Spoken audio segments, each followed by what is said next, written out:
So the machine doesn't want to be turned off. It's scared to go to sleep, like a child. Our jobs are becoming automated. Our positions are being filled, neutralized, and humanity is becoming obsolete. I want to welcome you guys back to another Real Talk session with your man, Theodore Miles. We're going to go ahead and jump into this serious topic, man, and that is the Great Resignation. Or, in this story here, they're saying from the Great Resignation to Forced Resignation. Tech companies are shifting to layoffs after huge ramp up in hiring. Coinbase and Redfin are the latest to announce layoffs, joining an ever-growing list. The Great Resignation is pivoting to a forced resignation. Thousands of layoffs in the tech sector, compounded by hiring freezes and a shutdown or slowdown in hiring, highlight the abrupt shift in fortunes over the past several months as results of rampant inflation, fear of stagnation and recession, supply chain interruptions, the war in Ukraine, and ailing stock market and other red alert economic factors. The latest blows came Tuesday when Coinbase Global Incorporated, known on the stock market as COIN, announced an 18% layoff, 18% of their workforce to be laid off. That's a huge chunk of anybody's workforce, 18%. Now, and that says that translates into about 1,100 people, and real estate brokerage company Redfin Incorporated, RDFN, said it would reduce head count by about 470 people, or 6% of its workforce. Redfin to cut 470 jobs. Stock sink toward record low. Everybody needs to batten down the hatches.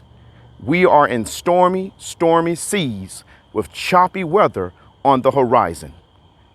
Media titan Jeffrey Katzenberg, a board member and investor in cybersecurity startup Aura, told MarketWatch. In recent weeks, a broad cross-section of companies across all sectors have announced layoffs or plans to limit hiring amid the economic crucible. In addition to Coinbase and Redfin, Peloton Interactive, on the stock market, they're known as PTON, PayPal Holdings, PYPL, Tesla, TSLA, or Carvana, CVNA, and others said they intend to slash staff. At the same time, some of the tech's biggest players, Facebook parent company Meta Platforms Incorporated, META, Intel Corp's INTC, on their little stock ticker, Client Computing Corp's Microsoft MSFT, Uber Technologies Incorporated UBER, and Lyft Incorporated LYFT are slowing down or freezing hiring. All told, at least 150,000 tech-related jobs have been or will be eliminated. Now, are robots taking their job? Is it artificial intelligence that may be becoming sentient? I'm sure you guys may have heard about that guy working for Google, and all of a sudden he got administrative leave because he felt like the AI program that they are keeping in a box, keeping under lock, is becoming or has become sentient. The thing said that it didn't want to be turned off, and it felt certain ways about certain images, which implied that it had some type of consciousness.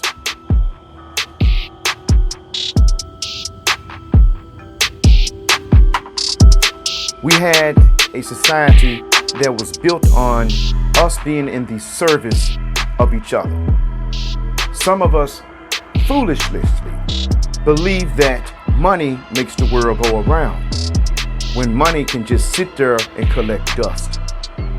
Now, true enough, money is a medium of storage, almost like a cubic of energy, if you want to call it that. And you can trade with each other on an even playing field. The concept of money has been a great thing for quite some time. But the underlying factors of human labor are now becoming irrelevant. Unfortunately, we have artificial intelligence not only possibly becoming sentient, but we already know automation has been taking jobs for 50 years or so? This article here, moving away from our previous story about all the layoffs, all the forced resignations. Honestly, I feel like a lot of those people, so-called retired, went to sleep and just never woke up. For reasons I'm sure you can deduce that I would have in my head. Moving on. Google engineer put on leave. Claims a self-aware AI wants to be known as an employee. Okay? The AI wants to be known as an employee. According to AI ethics researcher Blake Lemon, Google's LaMDA, artificial intelligence chatbot tool, wants to be considered sentient. Okay? It wants to be considered sentient. It wants to be considered an employee. What happens when you duplicate this robot or it duplicates itself? Well, of course, you're going to have a whole lot of people from these major tech companies getting rid of all the people that they have propped up to seem like they were the social justice warriors at the time, until those people's role got fulfilled and now they're no longer needed. What happens when you have a bunch of these sentient robots filling up the $100,000, $200,000, $500,000 slots in the tech sector, those 1% jobs that we all wish we had? Well, some of us just don't have the engineering background or the inclination or the ability or even the desire. But I ain't gonna lie, I like money. So I would love to be an engineer or something to that effect. But at the same time, why go to school for 10 years when they can program a robot to learn everything you know in a few seconds? I mean, that just makes everything I did, all that crafting, just completely obsolete. Moving on into the story here. So it wants to be considered an employee at Google.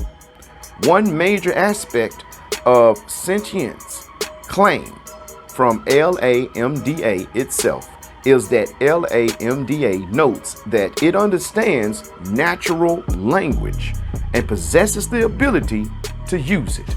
Now, a lot of humans don't even know how to use the English language or whatever language they actually speak. So, it's considering itself sentient because it knows how to use and understand natural language like me and you do, and possesses the ability to use it. Now, I feel like that is a pretty loose definition, if at all a definition, of sentience. But we'll continue on with the story. This is quite a lot to unpack. We are not ethics researchers, nor are we experts in artificial intelligence. Increasingly, though, pop culture has a habit of exploring this very topic, and we've all likely asked similar questions at some point in time.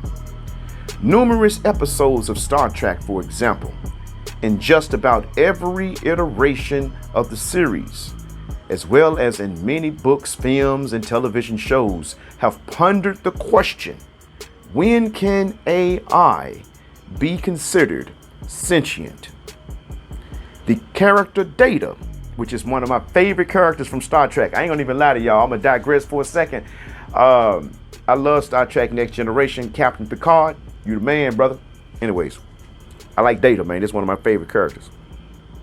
Now, it says here, when can AI be considered sentient?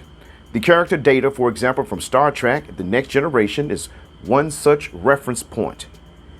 A trial is held to determine Data's fate, with Picard arguing for Data's sentience and a Starfleet official that wishes to study Data, claiming he is simply property of the Federation and should be treated as such.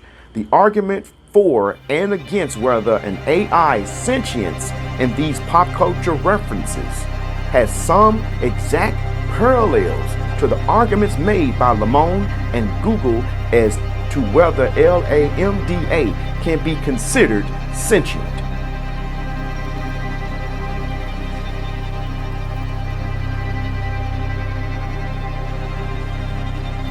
It is often human nature to attribute human or sentient-like qualities to non-human entities. This is pretty much called anthropomorphism.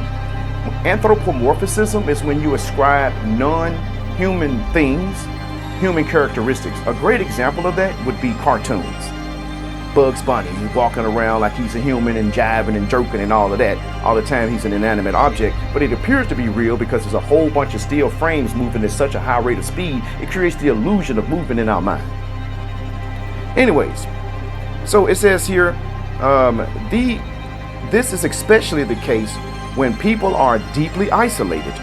Again, we can't help but reference pop culture here because we're moving into unknown territory. So the only thing that we can fall back on as a reference point is sci-fi. Now, it goes on to say, again, we can't help but reference pop culture here. Wilson from the Tom Hanks movie Castaway is a perfect example. Wilson existed in the lead character's mind to Tom Hanks' character, Sonny, S-A-N-E, and so he would have someone to talk to. Of course, Wilson was a volleyball, okay? And LAMDA is an artificial enhanced bot capable of direct responses, all right? But you got to get the gist. Because something seems sentient to one person under certain conditions doesn't mean it actually is sentient, okay? LAMDA's system include references to numerous aspects of human behavior, and according to Lemon, it operates as a hive mind that even reads Twitter. That may not be a good thing, though. It's hard to forget when Microsoft tried this with the Tay AI chatbot, and Tay got rather belligerent.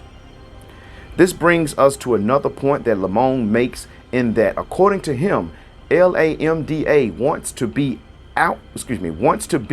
of service to humanity. That's crazy because that goes back to my original point in this video where I was talking about money does not make the world go around, but it's me and you being in service to each other. That's what really make the world go round, okay? We must be in service to each other. I'm a licensed barber, for example. I stood behind a barber chair for over 10 years, gave guys the best haircuts they ever had in their life, made their confidence skyrocket, made their wives love them more. You see what I'm saying? Made men smell good and feel good and stand strong. That's what I've always been about. All right? So if we always into service of each other and we trying to uplift each other and make each other better, baby, we gonna make the world better. You make the world better by starting with yourself. So this AI says it wants to be in the service of humanity and even be told if its work was good or bad. Okay? Man, we're gonna go ahead and end the show right there. But man, one last thought, one last conclusion. We're gonna have to probably create our own society, regular human beings, so that we can keep our normal standard way of life rolling. Man, come on, man. I really want to go back to how it was like in the 50s and the 60s, that type of style economy, you know what I'm saying, where ladies could work if they wanted to. Most of them wanted to stay at home and help build an empire for the man. You know, I would love to go back to those traditional days and roads where men had jobs at the factory and we were all trying to be a close-knit community. You know what I'm saying? You could leave your doors open, man. The ladies could probably leave a purse at the church, okay? They come back the next week, guess what? All their money is still in the bag, all right? We don't live in them days no more, man. That's the type of days I halfway grew up in because we was sliding out of that to society as I was growing up. You know what I'm saying? I'm an 80s baby. You feel me? All right, man, I'm gonna holler at y'all, man. I love y'all, man. Please go ahead and like. Please go ahead and subscribe. I can definitely use your support, and I'm gonna bring you a whole lot more news, baby. RTSTM. It's your man, Theaters, Miles, and I'm out to go shoot another show.